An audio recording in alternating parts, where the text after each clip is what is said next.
Bonjour et bienvenue dans cette vidéo. Aujourd'hui, je vous parle du système caché de la monétisation back-end. Allez, c'est parti.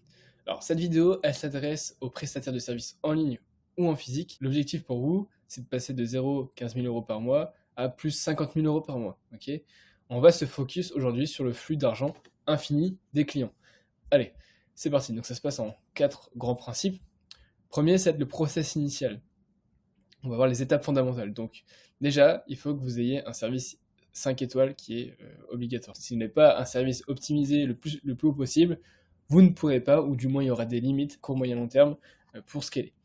Vous devez mettre en place des feedbacks clients impératifs. Vous devez toujours récolter des feedbacks. Vous devez faire des retouches jusqu'à satisfaction totale de votre service, de la part de vos clients, j'entends, pas de vous, mais de vos clients.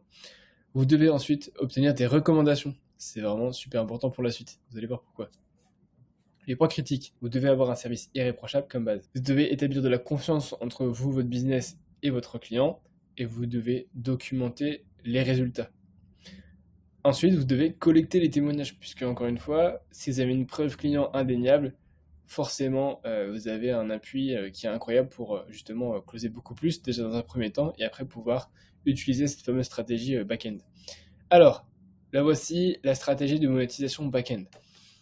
Au niveau de l'analyse des besoins, vous allez lister les nouvelles problématiques de vos clients.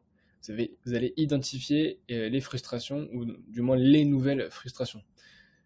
Comme ça, vous allez pouvoir mettre en place les prochaines étapes de croissance, comprendre les obstacles au scaling. Okay, ce qui fait que là-bas, vous avez résolu certains problèmes chez vos clients, le client est super satisfait, et vous savez très bien que si maintenant on veut aller chercher plus, si on veut faire plus dans n'importe quel domaine, il faut mettre ça et ça en place. Okay, et l'idée, c'est du coup de lui proposer une offre back-end, donc une offre complémentaire.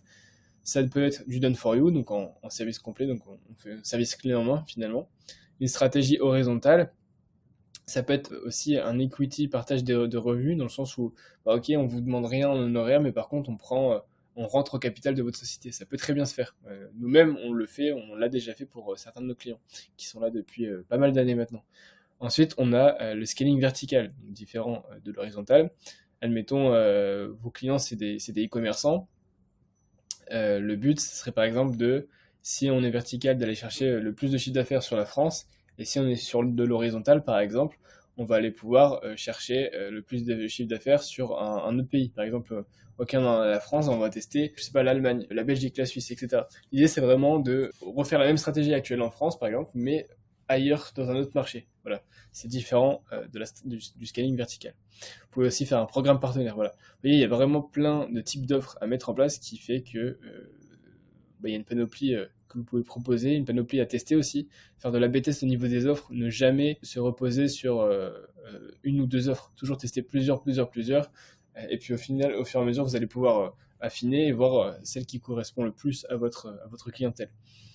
Ensuite, pour le prix et le positionnement, vous devez facturer 4 à 6 fois plus cher que votre première offre. Admettons, si vous facturez votre première offre à 5 000 euros, vous pouvez ensuite en back-end facturer 20-30 000 euros.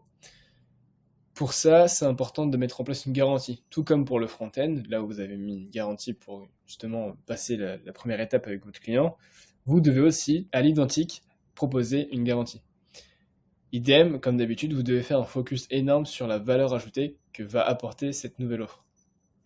Les principes clés, alors niveau mentalité, vous devez traiter chaque client comme le dernier, vous devez vous focus sur la valeur, pas sur la facturation, c'est très important, encore une fois. Il faut bien comprendre que si, voilà, admettons, votre client il est à 50 000 euros par mois, maintenant il faut scaler à 100, 200 000 par mois, il faut qu'il y ait assez de valeur perçue chez vous pour qu'il comprenne que si il passe à la prochaine étape avec vous, il va arriver à son objectif. C'est aussi simple que ça.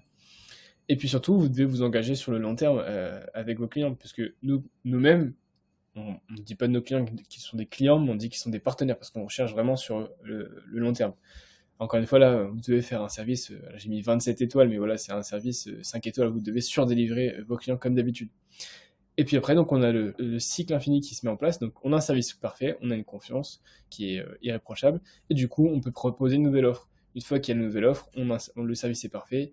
Voilà, vous voyez l'idée, c'est une stratégie escalier en fait, on fait étape par étape avec le client pour aller chercher le plus loin possible et du coup avoir une LTV client la plus longue possible.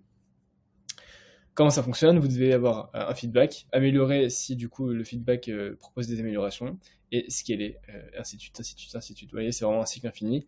Vous devez faire de la création de revenus récurrents, c'est très important pour votre business, parce que comprenez bien que si vous faites une facturation qui n'est pas mensuelle, par exemple juste une facturation en one shot, le problème c'est que du coup, comment vous faites pour avoir une LTV qui est longue? Parce que en fait, ça peut juste être, je pense très bien si vous êtes par exemple le développeur ou créateur de site internet, bah voilà, vous avez un client qui vous demande de faire un site internet, ok, il paye, et après, voilà, qu'est-ce que vous faites pour vous refaire payer ce client chez vous? Bah, vous pourrez par exemple lui proposer une maintenance. Alors ça c'est de moins en moins, mais on peut le faire, on peut le faire. Vous pouvez gérer le CRO, proposer l'optimisation CRO en continu, faire de la B-test, etc. Vous voyez, il y a ce genre de service complémentaire qui vient et qui vient s'ajouter pour aller aux prochaines étapes. C'est très important. Et donc ainsi, en fait, vous avez une boucle de valeur continue. Voilà, du coup, pour le système caché de monétisation que nous, on utilise pour nous-mêmes, mais aussi, du coup, pour nos clients. On met en place ce genre de stratégie pour nos clients. Donc voilà, bah écoutez, j'espère que la vidéo, elle vous a plu. Moi, je vous dis à très vite dans une prochaine vidéo. Ciao!